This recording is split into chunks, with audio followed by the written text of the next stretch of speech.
Sveiki kolegos, šiandieną mūsų pamokos tema uždėtinė džemperio kišenė. Parodysiu, kaip pasiūti standartinę uždėtinę džemperio kišenę, kur galima ranką įkišti ir iš vienos, ir iš kitos pusės. Taigi, pradedam darbus. Prieš pradedant siūti, norėčiau pašnekėti apie patį kišenės lekalą. Jūs galite kišenės lekalą nusikopijuoti iš žurnalo. Kadangi aš jį braižiau pati, galiu susakyti, kokio dydžio bus mano kišenė.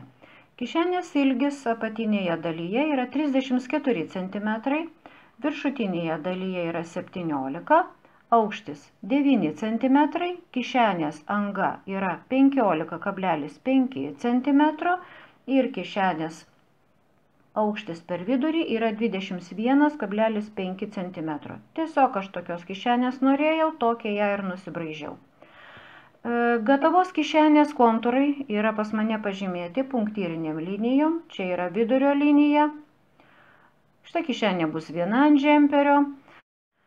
Kišenės visus išmatavimus, taip pat siūlių pločius ir visą siuvimo eigą jūs kaip visada rasite po mano filmuku. Ten aš surašysiu viską labai konkrečiai, ką ir kaip aš dariau. Mano siūlių pločiai yra po 7 mm iš visų pusių. Dabar noriu atkreipti jūsų dėmesį, kad ties kišenės anga aš dariau 2 cm pločio užlaidas. Atkreipkite dėmesį. Prie šitos linijos aš pridėjau 2 cm pločio užlaidą. Kai dariau lekalą, aš plėvelę, lekalus aš darausi iš plėvelės visada, man taip jie yra patogiau, aš jį užlenkiau ir pasižiūrėkit, viršutinis kraštas, jisai sutampa su kišenės viršutiniu kraštu, o palankos šoninis kraštas taip pat sutampa su kišenės šoniniu kraštu. Kai aš nusiųsiu peltakį per kišenės angą, šitie kraštai iš karto prisitvirtins. Jūs galite daryti, be abejo, kaip ir daroma masinėje gamyboje, prie šito kišenės angos krašto prisidėti tokią pačią 7 mm pločio užlaidą. Tiesiog mano manymu, tokia kišenės užlaida ties kišenės anga man yra priimtimesnė. Pasiklijavau kišenės angos palankas klijų valo juostele. Šita juostelė yra speciali ir jinai nesitempia ta kryptimi ir jinai išlaikys kišenės angą neišsitampiusią.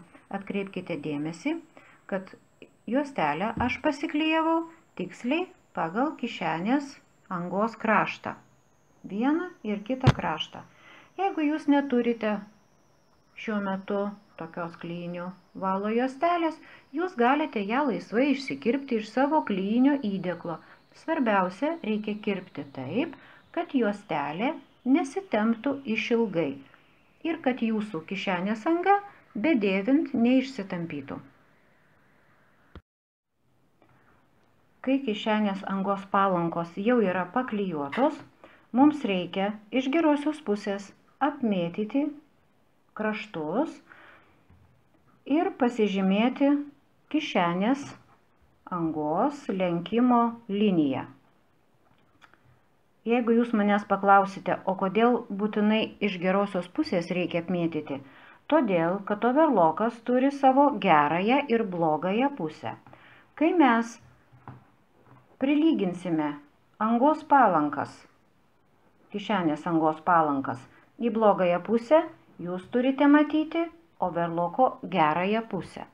Taigi, apsimėčiau palankos vieną ir kitą dalį iš gerosios pusės ir pasižymėjau lenkimo liniją.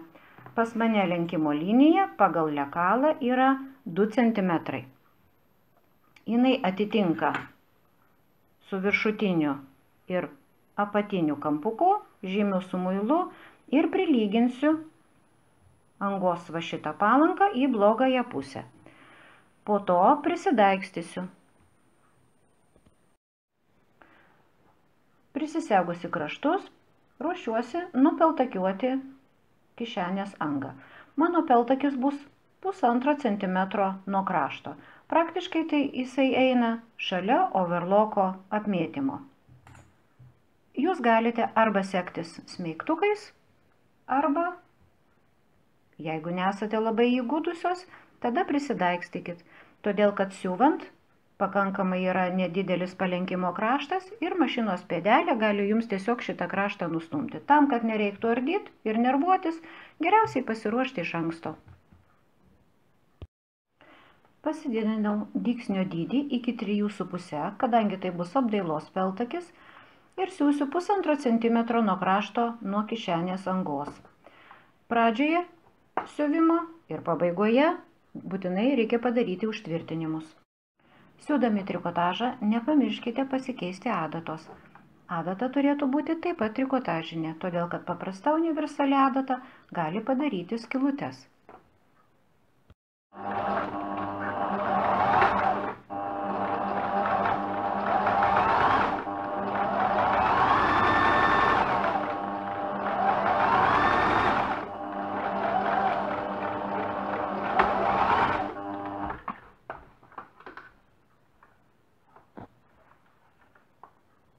Kai nusiuvome, tikriname kokybę.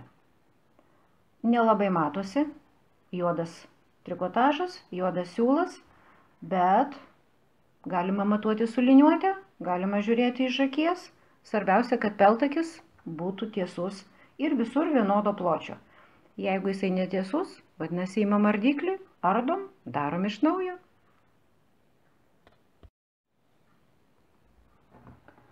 Dar kartą patikrinus nusiūtų peltakio kokybę, jeigu jinai mus tenkina. Taip, viskas tiesu. Darysim sekantį darbą. Palenkinėsime į vidų viršutinį, šoninius ir apatinius kraštus. Lenksime 7 mm į vidų ir prisidaikstysim labai atidžiai. Kai palenkinėjate kišenės viršutinį ir šoninį ir apatinį kraštus, būkite labai atidūs. Reikia palenkti labai tiksliai 7 mm į vidų, todėl kad tokias pasilikome mes užlaidas. Vieną ir kitą kišenės kraštą reikėtų pritvirtinti tvirtai, kad siuvant jie nepasislinktų. Kai daikstote šoninį kraštą, būkite atidūs, kad kampe, va šitam apatiniame kampe, kai jūs jie prisidaikstysit, kad užlaidos kraštas neišlystų į gerąją pusę. Šitą kampuką reikėtų užtvirtinti papildomais dygsniukais, kad jisai gulėtų ir tvirtai būtų pridaikstytas. Kai jau viską padarėte, belieka pasižiūrėti, ar kišenės kraštai yra vienodo ilgio. Taip pat patikrinam, ar kišenės angos kraštai yra vienodo ilgio. Jeigu kišenė yra pridaikstyta tvarkingai, viskas gražiai, mes galime žymėti ant priekio detalės kišenės prisiuvimo vietą. Kai prisidaikstome kišenę prie priekio detalės, būtinai reikia pasimatuoti, ar atstumai yra vienodi. Pirmiausia, matuojame, ar kišenė nuo apačios yra nutolusi vienodu atstumu. Tada matuojam, ar apatiniai, šoniniai ir viršutiniai šoniniai kraštai yra vienodai nutolę nuo šoninių siūlių. Be abejo, viršutinis kraštas taip pat turi būti vienodai nutolęs nuo apačios. Visi atstumai turėtų būti tikslus iki milimetro. Jeigu jūs suklysite nors porą milimetrų, tai labai matysis gatavam gaminyje. 90% pasiūtos kišenės kokybės lemia jos pažymėjimas ant gaminio.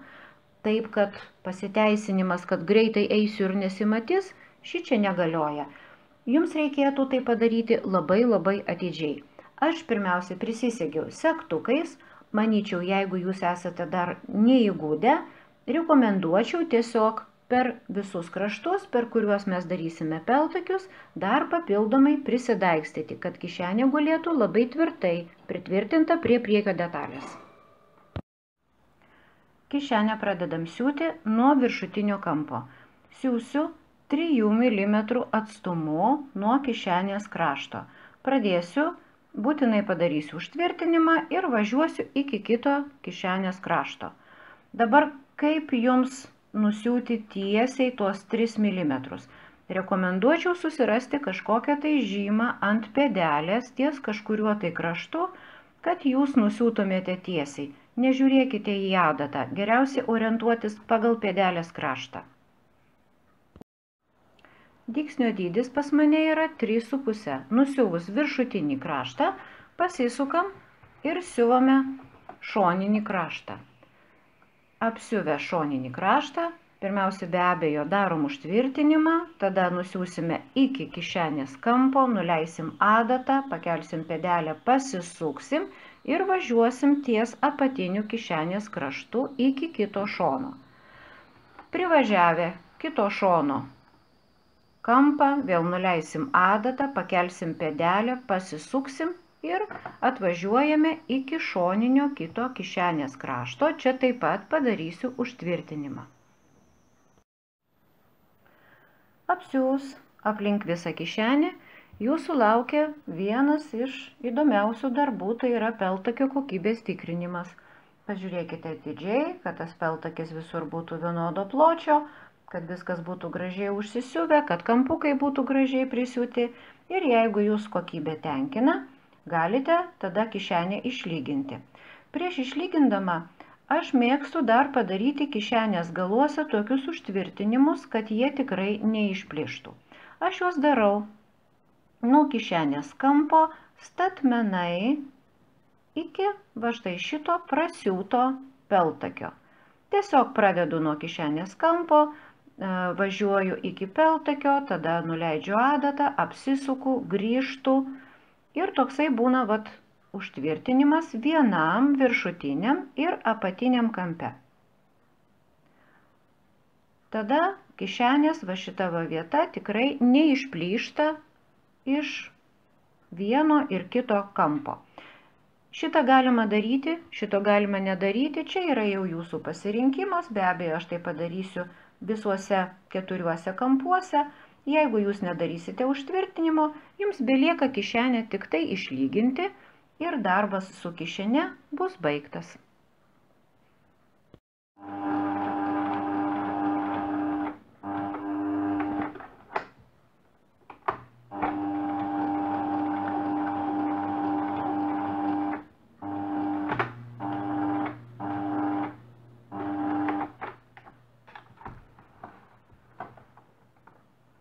Na štai, nusiuvom užtvirtinimą. Paskutinis darbas yra išlyginti kišenę. Ištraukiam visus daiktus, apkarpom gražiai siūlus, gerojo ir blogojo pusėje, kad jūsų kišenė būtų tvarkinga ir gražiai ne tik iš išorės, bet ir viduje. Ir pabaigai galim pasidžiaugti gražia kišene. Jeigu jums patiko mano pamoka, jeigu jums jinai yra naudinga, paspauskite like. Ir susitikime kitose pamokose, kuriuose aš parodysiu, kaip pasiūti visą džemperį. Taigi, gražių jums siuvinių ir iki kito karto. Su jumis buvau aš, Ramunė Savelienė.